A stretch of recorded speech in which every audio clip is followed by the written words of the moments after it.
Welcome back to the channel. Today we're looking into the XR4 again, the hot start and the cold start.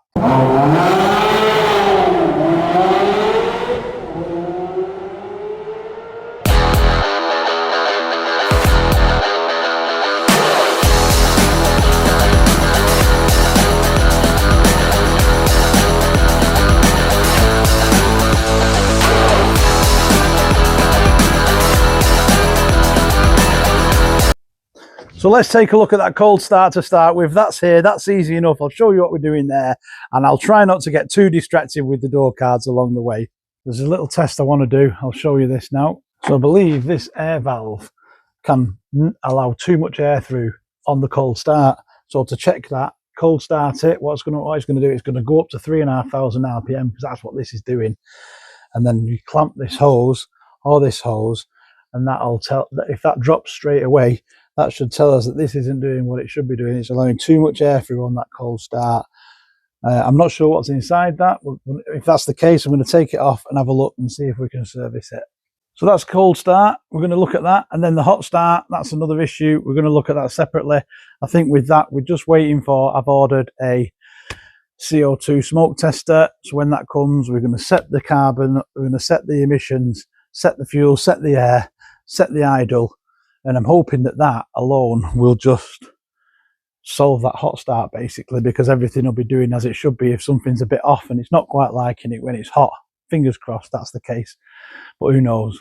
I've also just spent 5 hours driving to pick up this new door card for the passenger side, which is much better than our old one, because the old one was smashed there.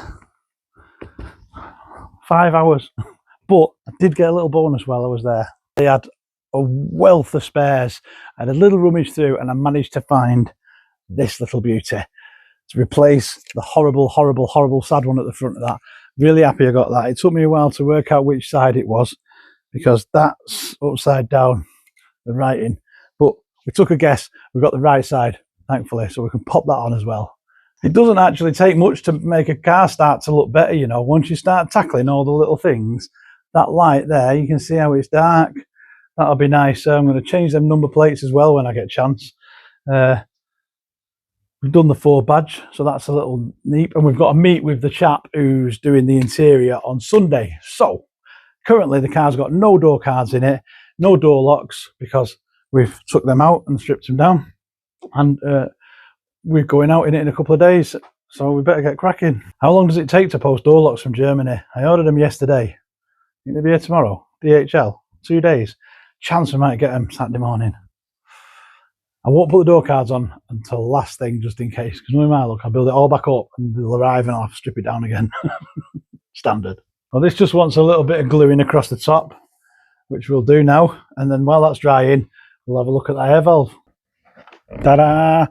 Fixed the door card now, glued that on, nice and tidy, easy job. A little bit of contact adhesive, spray it on. Because it's so warm, this is just a joy to work with. If it was cold, it'd be a bit of a nightmare. It's just bending exactly where it should now. So I'll just let that dry for an hour or so now. We just need to swap this bad boy over now, because believe it or not, the one that came with it is for the other side, yet we didn't get the other side. We just basically bought a pile of bits, and this was included in it. We've borrowed Car Wife's garden furniture to adapt into a bench. So to take that card, this panel off the old card, underneath there's some clips. It's nice and easy. We'll just pop them out and swap it over.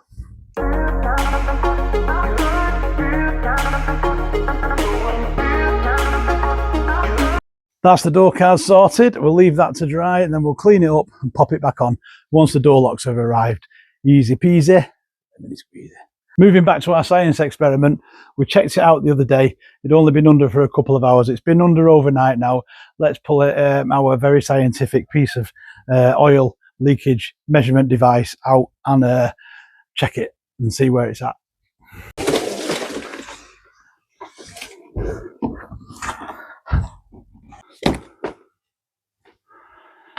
Well, at least we know what we're up against now. We've definitely got a sunk gasket. We've definitely got a seal needed on the speedometer cable. I can do that. That's not a problem. It's just time. The one where the prop bearing is freaking me out. Please drop a comment if you know. Is there a fluid in the prop bearing? It's definitely an oily substance. Could it be grease that's dripping out of it? Is it oil filled? I don't know.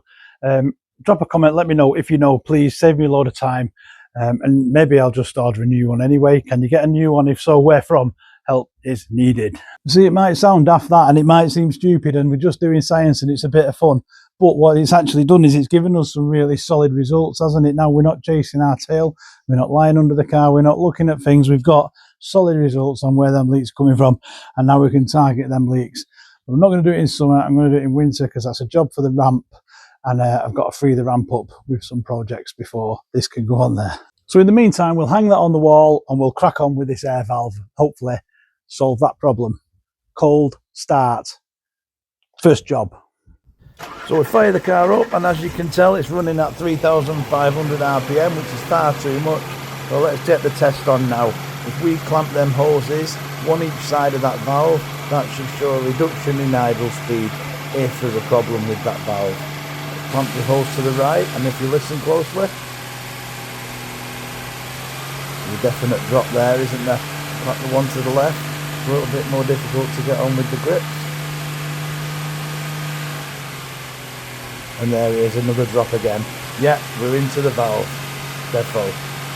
Run it up, we've cold started it, we've done the test, we've squeezed the pipe. It did bring the idle down, so we're going to take this valve off and have a look inside. Problem with that is, when I take things apart, sometimes I can't put them back together. It is a concern.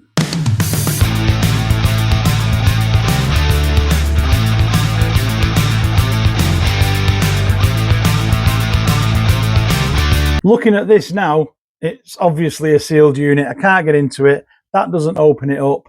There's not much we can really do with it now other than test it. But as it happens, I know I've got another one of these in a box somewhere, but it's not here. So I'm going to go and get it and just bang that one on and see what happens. Ta-da! Old one, new one. It looks in good condition. We had it stored in this bag. It came with the car in the boot, amongst other things. If you look through the middle of this one, you can see straight away there's only a smaller hole, whereas that one, when we took it off, was a bigger hole. Yep. So hot. We've done our research on these now, so we know exactly what they are. How many times have you just looked at that under a car and thought, never even given it a second thought that it does something and what it does and why it does it and why they needed it, so someone had to design this to do something for something, you know? You just never think about it. You just look at that and go, yeah. But it's called an auxiliary air valve, and what it does is, as it gets warm, it has a bimetal spring inside it that expands, a bit like the viscous fan, yeah? Similar idea. And then that turns and opens this, or it'll close it more, because it'll be open to start with, and as it gets warm it'll close it, allowing less air in. Now it doesn't just run on that, it runs on an electronic information as well. So what it's saying is there's a chance that if it runs high for a long time, then it's only getting the mechanical information from the heat of the engine and not the electronic information to say, you know, enough's enough now, you've been revving really high for a ridiculous amount of time. So there's a way of testing this, which I'm going to do. We're in a science program. Basically, we're going to make two connectors on there with 12 volt, and then we'll watch this, and within 5 to 8 minutes, it should close. Easy. Let's try it. At least we'll know then, won't we? Science. But because I'm impatient, I'm just going to put this straight on the car and see what it does, and then I'm going to come back and test this one and see what that does. Stick this back on the car. Valve's back on. Fingers crossed. See what it does. How many RPMs do you think it'll be? It runs up to about 2,000 RPM for 2 minutes and then drops down to 1,000. That's perfect. Really happy with that. It's working. That's the cold start fixed. Up to 2,500 RPM for about 2.5 minutes. Drops down to 1,000 RPM. One problem solved. Now we'll do the idling next. That's the fine tuning that we're going to do. So we'll get that. We're going to put the Gunston up its bum and read the CO2. and get that lined up with the idle and fuel mixture and everything like that, and that should improve that idle. Even though it's not too bad, to be honest, but wonder if it'll hot start now. Well, we'll find out when we go to the next show. I think that'll be the ultimate test. When we get to the petrol station, everyone's looking at us. Everyone's going, nice car, and it won't start. We've got the new door cards lined up. We've taken the middle piece out of the old one and popped it into the new one, and we've just come to fit in. We've spotted a small difference. You tell what it is. Easy to spot. This one's got a hole for the window winder. This one hasn't. It's just got a little circle drawn on it that I've just done.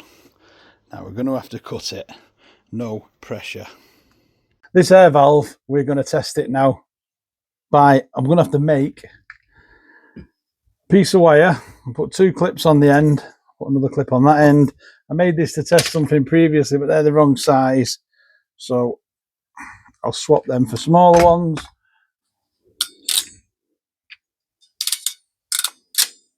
One.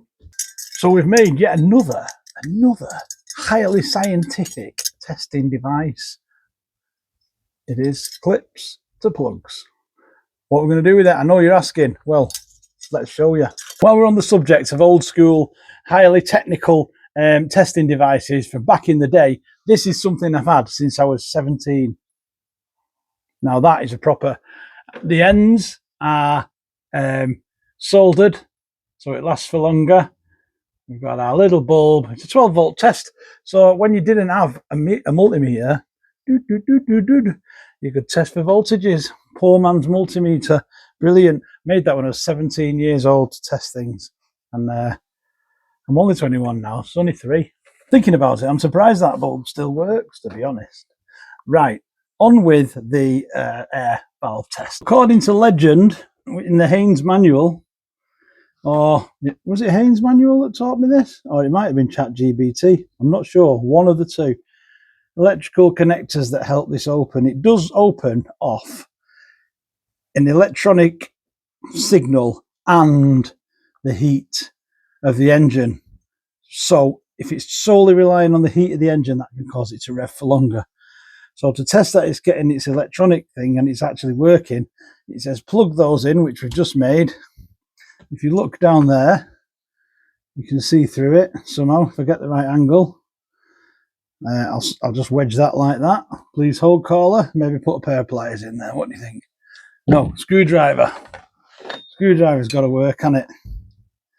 Right, bear with. Like I say, it's not easy making these videos, you know, because you like the prop master and the lighting man and the cameraman and everything. Right, we've set that now. You can see through it. That's open position, so that's the cold position. Now, like I said, according to legend, we connect this to 12 volts now and wait 5 to 8 minutes. It should close up a bit. So let's see what happens.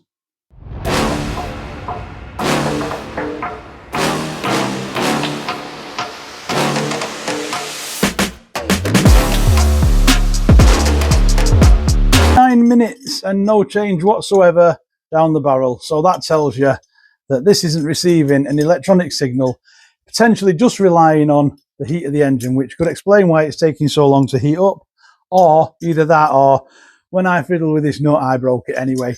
So now I'll do is what all good classic car owners do. I'll chuck this in a box even though it's absolutely useless and keep it forever. To the forever box. It's not mega hot, but it's warmer than it was 5 minutes ago. Will it start? Hot start now. Remember, persistence pays off. New toy. Look at this. Old school. They don't sell them anymore. I'm telling you. Look at that. Gunson's gas tester. Oh God. Is gas tester one word? That's what threw me. It would be 2 words, wouldn't it? Well, maybe not in these 80s. Right. What's in it? What's in the box? A probe.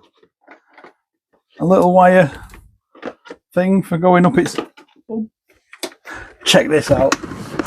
Oh, old school. Perfect. Now we can get stuck in with that. in the bottom of the box. Look at that. Hey? Destructions. Brilliant, brilliant. Look what else I found when I got it. The receipt of purchase from Halfords with all of that from, it was £95 in. Look, here's the little Barclays receipt there where they've sat, cover the signature. £89.99 on 1995. £89.99. Well, if you want to know what to invest in these, because I just paid £90 for that.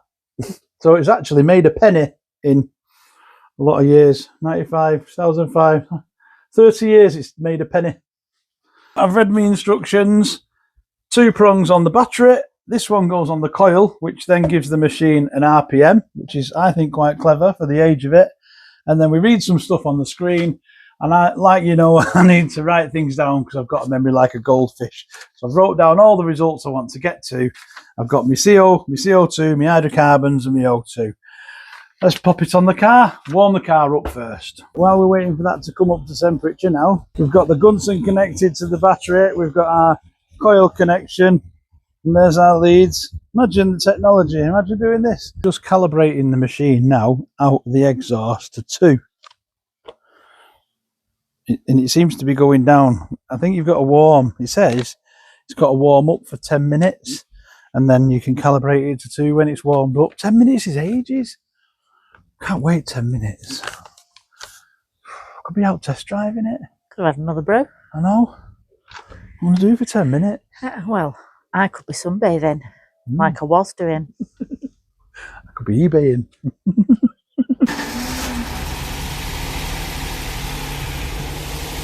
What?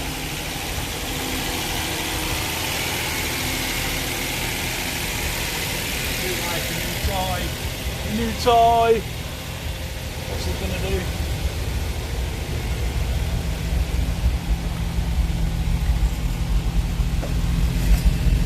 I'll let that idle come down actually. Once it's dropped to idle, we'll pop the old doodah up its chuff and we'll see what it says on the dial. Can't wait. A watched idle valve never closes. It's like waiting for the kettle to boil, waiting for it to drop off the cold start onto idle. Come on! Going in, no lube, straight in, right. There you go. That's running at 1.6, I think.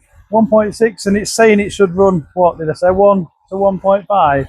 Got it written down, see? That's why you should write things down. 1 to 1.5, so we need to reduce that by reducing the fuel. It's basically, there's a fuel mixture reducer here, there's an air adjuster here, and this is your sort of accelerator pedal adjuster. So we need to sort of triangulate the 3 things to get it perfect. So first things first, I'm going to reduce the fuel, just a tiny amount.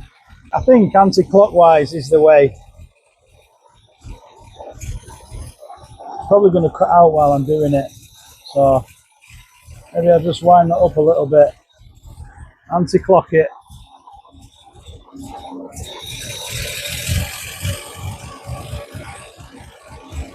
Once I've got the mixture right, I'm going to adjust the idle on the screw rather than that, but just for now. Ooh, you bugger.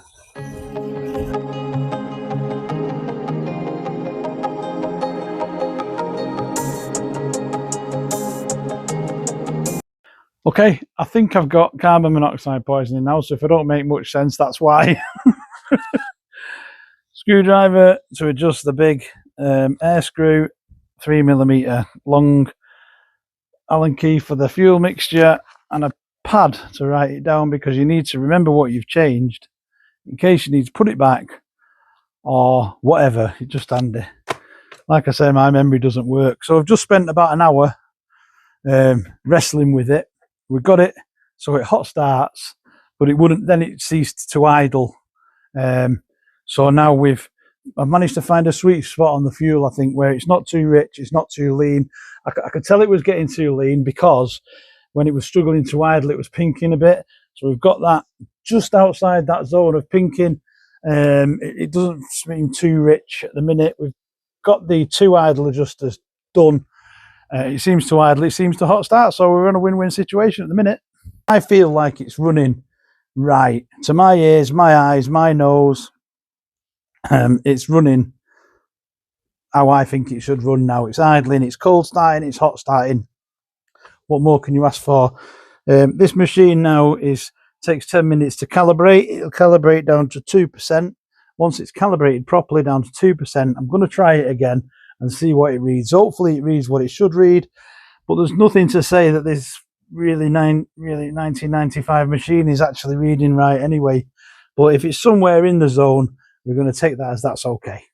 And then obviously the most important thing you can do is test drive the car. So in about 2 hours, there might be some kind of massive football final going on. As soon as that kicks off, no one on the roads, I'm going to take this out and kick its head in for 10 minutes and then come back and watch the rest of the match. I say kick its head in, I might take it up to 4,000 RPM in second. To be honest, a good journey is one that you make it home from without having to get your toolbox out in this thing, innit?